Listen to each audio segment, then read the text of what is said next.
Oi pessoal, hoje é o 29º dia, dia 29, do nosso devocional Uma Vida com Propósitos, escrito por Rick Warren. E o tema de hoje é Aceitando Sua Missão. Foi o próprio Deus quem fez de nós o que somos e nos deu uma vida nova da parte de Cristo Jesus. E muitos séculos atrás, Ele planejou que gastássemos essa vida em auxiliar aos outros. Efésios 2:10. Eu te glorificarei na terra, pois concluí até o último detalhe o que me deste para fazer. João 17:4. Você foi posto na terra para fazer uma contribuição. Você não foi criado apenas para consumir recursos, comer, respirar e ocupar espaço. Deus te projetou para que sua vida faça uma diferença. Apesar de muitos livros de sucesso informarem sobre como tirar o máximo da vida, não foi para isso que Deus o criou.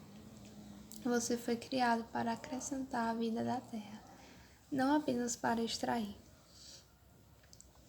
Deus quer que você devolva algo. Esse é o quarto propósito de Deus para a sua vida e se chama ministério ou serviço. A Bíblia fornece os detalhes. Você foi criado para servir a Deus. A Bíblia diz: nos criou para que fizéssemos as boas obras que Ele já havia preparado para nós. Essas boas obras são os serviços. Sempre que você serve as pessoas de alguma forma, você está na verdade servindo a Deus e cumprindo um dos seus propósitos. Nos 2 próximos capítulos você verá como que Deus disse para Jeremias, também vale para você. Antes que o fizesse no útero de sua mãe, eu o escolhi. Antes que você nascesse, eu o separei para uma obra especial. Você foi posto nesse planeta para uma missão especial. Você foi salvo para servir a Deus. A Bíblia diz: foi Ele quem nos salvou e nos escolheu para o seu santo trabalho. Não porque merecêssemos, mas porque esse era o seu plano muito antes do princípio do mundo. Mostrar o seu amor o redimiu para que você pudesse exercer uma santa vocação. Você não foi salvo pelo serviço, mas foi salvo para o serviço. No reino de Deus você tem um lugar, um propósito, um papel e uma função a cumprir. Isso dá à sua vida enorme importância e valor. Comprar sua salvação custou a Jesus a própria vida. A Bíblia nos recorda: vocês foram comprados por alto preço, portanto glorifiquem a Deus com seu próprio corpo. Não sirvamos a Deus por causa de culpa, medo ou mesmo obrigação, mas pela alegria e profunda gratidão pelo que Ele fez por nós. Não lhe devemos a vida. Pela salvação, nosso passado foi perdoado, nosso presente faz sentido e nosso futuro é seguro. À luz dessas incríveis vantagens, Paulo concluiu: por causa da grande misericórdia divina, peço que vocês se ofereçam completamente a Deus como um sacrifício vivo, dedicado ao seu serviço. O apóstolo João ensinou que nossos préstimos amorosos às outras pessoas mostram que somos verdadeiramente salvos. Ele disse: sabemos que já passamos da morte para a vida porque amamos nossos irmãos. Se não tenho nenhum amor pelos outros, nenhum desejo de ajudar as pessoas e me preocupo somente com minhas necessidades, deveria questionar se Cristo está realmente na minha vida. Um coração sábio é um coração que deseja servir. Outro termo relativo a servir a Deus, que é mal compreendido pela maioria das pessoas, é a palavra ministério. Quando a maioria das pessoas escuta ministério, pensa em pastores, padres e sacerdócio profissional, mas Deus diz que cada membro de sua família é um ministro. Na Bíblia, as palavras servos e ministros são sinônimos, assim como serviço e ministério. Se você é cristão, é um ministro, e quando está servindo, está ministrando. Quando a sogra de Pedro, enferma, foi curada por Jesus, ela instantaneamente se levantou e começou a servi-lo, usando seu novo dom de saúde. É exatamente isso que devemos fazer. Somos curados para ajudar os outros, somos abençoados para ser uma bênção. Somos salvos para servir e não para ficar sentados esperando pelo céu.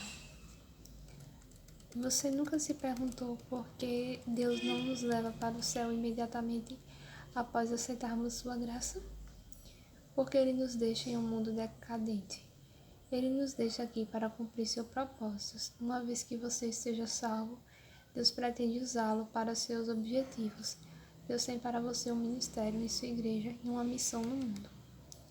Você é chamado para servir a Deus. Enquanto crescia, você deve ter pensado que ser chamado por Deus era algo que somente missionários, pastores, freiras e outros obreiros de tempo integral experimentavam.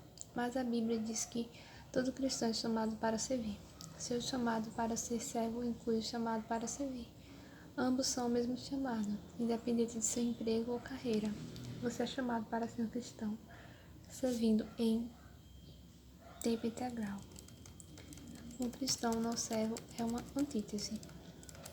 A Bíblia diz: Deus nos salvou e nos chamou para sermos o seu povo.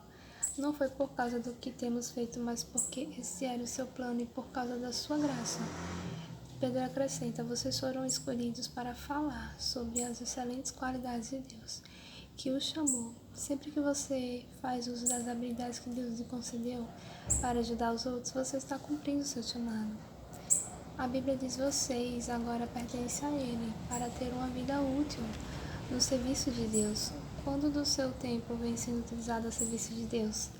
Em algumas igrejas na China, dão-se as boas-vindas a novos crentes, dizendo: Jesus agora tem um novo par de olhos para ver, novos ouvidos para escutar, novas mãos com as quais ajudar, e um novo coração para amar os outros. Uma razão pela qual você precisa estar vinculado a uma igreja é o cumprimento do seu chamado para servir a outros crentes da maneira prática. A Bíblia diz: todos vocês juntos são o corpo único de Cristo. Cada um de vocês é um membro separado e necessário a Ele. O seu serviço é desesperadamente necessário no corpo de Cristo. Basta perguntar em qualquer igreja local. Cada um de nós tem um papel a desempenhar e cada um deles é importante. Não existe serviço pequeno para Deus, tudo importa. Do mesmo modo, não existem ministérios insignificantes na igreja. Alguns são visíveis e alguns são desenhados nos bastidores, mas todos são valiosos. Ministérios pequenos ou velados fazem frequentemente uma grande diferença. Em minha casa, a luminária mais importante não é o enorme lustre da sala de jantar, mas a pequena luz noturna que me impede de tropeçar quando levanto à noite. Não há uma correlação exata entre tamanho e importância. Todo ministério é importante porque todos dependemos uns dos outros para funcionar. O que acontece quando uma parte do seu corpo deixa de funcionar? Você adoece. O resto do seu corpo sofre. Imagine, se o seu fígado decidisse começar a viver por conta própria.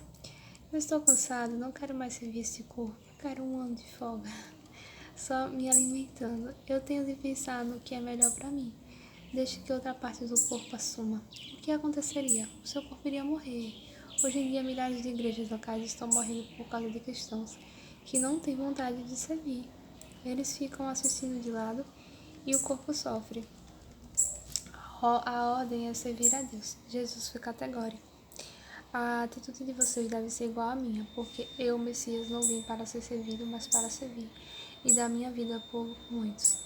Para os cristãos, servir não é questão de opção. Não é algo a ser encaixado em nossas agendas, caso haja tempo disponível. Servir é o núcleo da vida cristã. Jesus veio para servir e para dar. Estes dois verbos também devem servir para definir sua vida na terra. Serviço e doação resume o quarto propósito de Deus para a sua vida.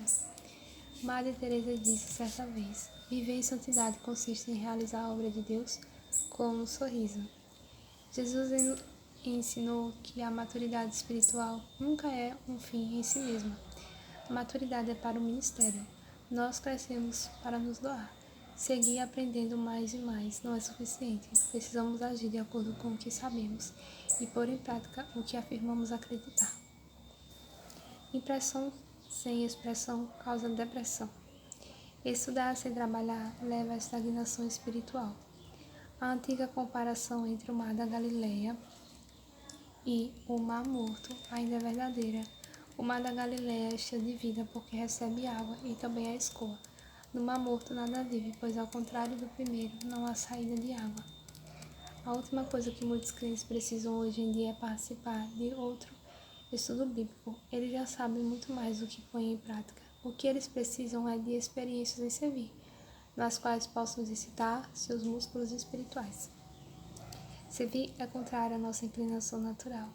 Na maior parte do tempo, estamos mais interessados em nos servir do que no serviço. Dizemos: estou procurando uma igreja que atenda às minhas necessidades e me abençoe. Não, estou procurando um lugar onde possa servir e ser abençoado. Esperamos que os outros nos sirvam, e não ao contrário. Mas à medida que amadurecemos em Cristo, o foco de nossa vida deve ser deslocado progressivamente para termos uma vida de serviço. Um seguidor de Jesus maduro deixa de perguntar: quem irá alcançar minhas necessidades? E começa a perguntar: as necessidades de quem eu vou alcançar? Você alguma vez já fez essa pergunta? Preparando-se para a eternidade. No fim de sua vida na terra, você ficará perante Deus, e Ele avaliará como você serviu aos outros com sua vida. A Bíblia diz que cada um de nós prestará contas de si mesmo a Deus. Pense nas implicações disso. Algum dia Deus irá comparar quanto tempo e energia gastamos conosco em relação ao que utilizamos para servir aos outros.